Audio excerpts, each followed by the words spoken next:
Welcome back, and we're still on the Q&A segment of Autofocus, and our guest this week, Congressman Irwin Tieng of Buhay Party List.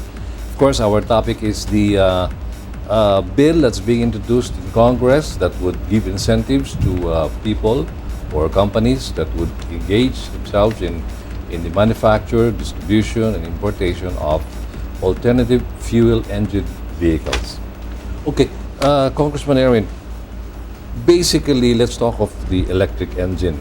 Of course, the bill covers other modes like hybrid or combination of electric and gas. But then electric is a major part of it.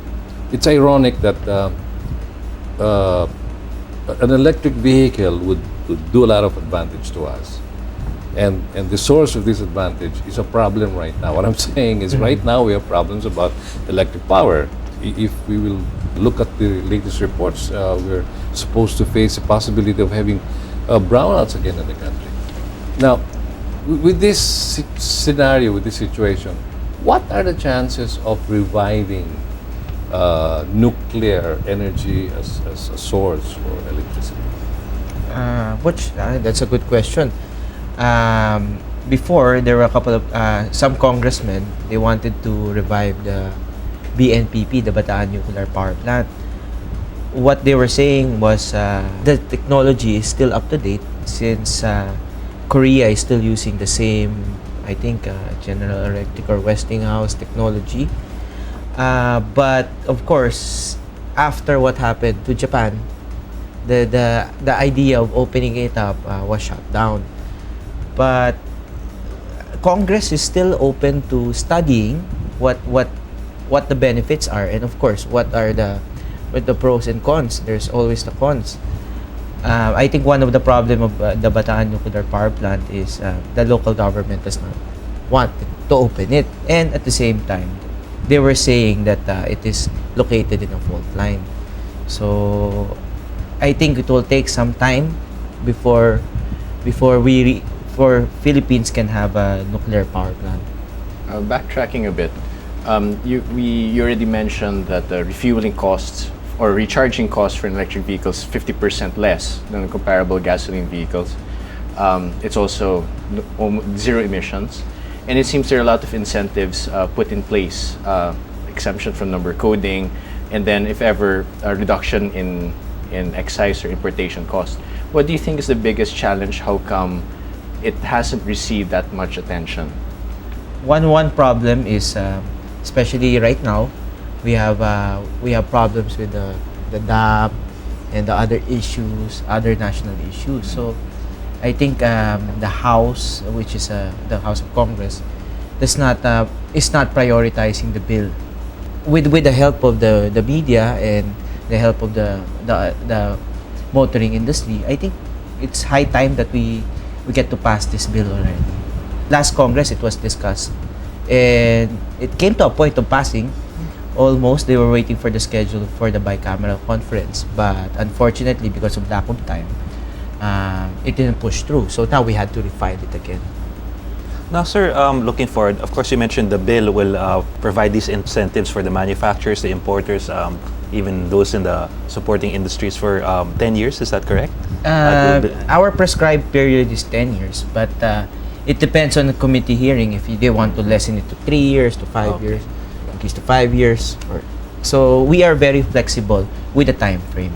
Oh. So, sir, what happens after that time frame? All the prices revert to normal, or will there be another bill hope to be passed by then to possibly extend it, or maybe extend but also reduce the... If the bill works, the law works, then we can always extend it in Congress. But I think by that time, if it is approved for 10 years, I think by that time, the new technology, they can lower the cost of the electric vehicles already. Because right now, the cost of the electric vehicle is really higher than the standard internal combustion vehicles. So I think after 10 years, we have better technology, and prices can be reduced significantly.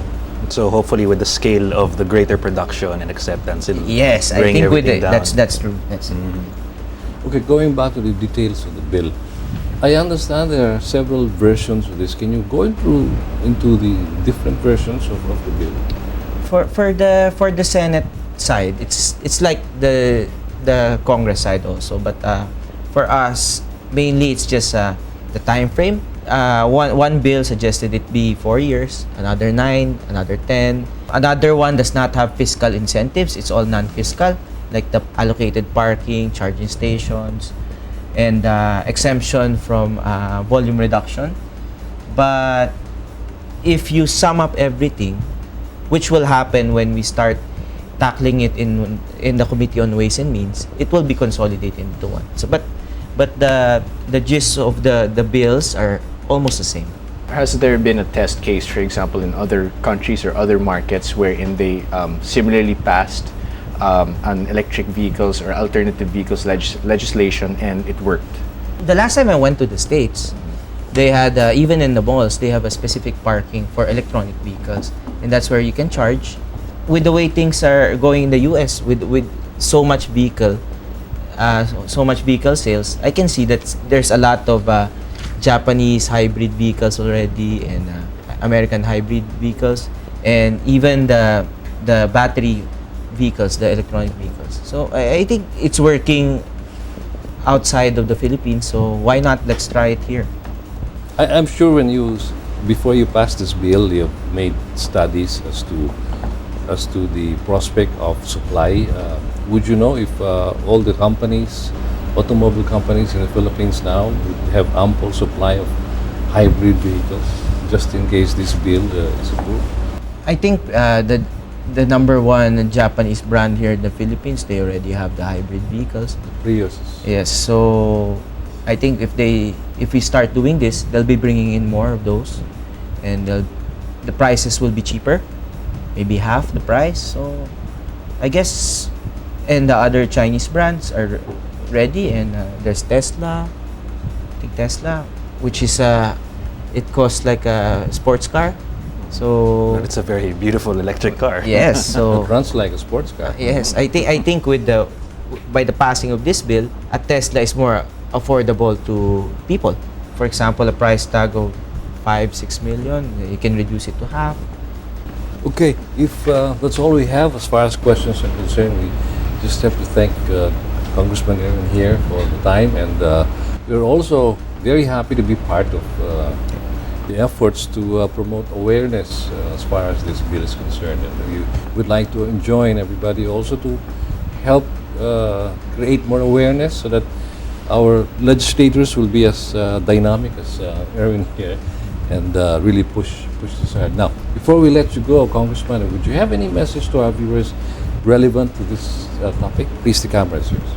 Thank you for giving us the opportunity to introduce our bill.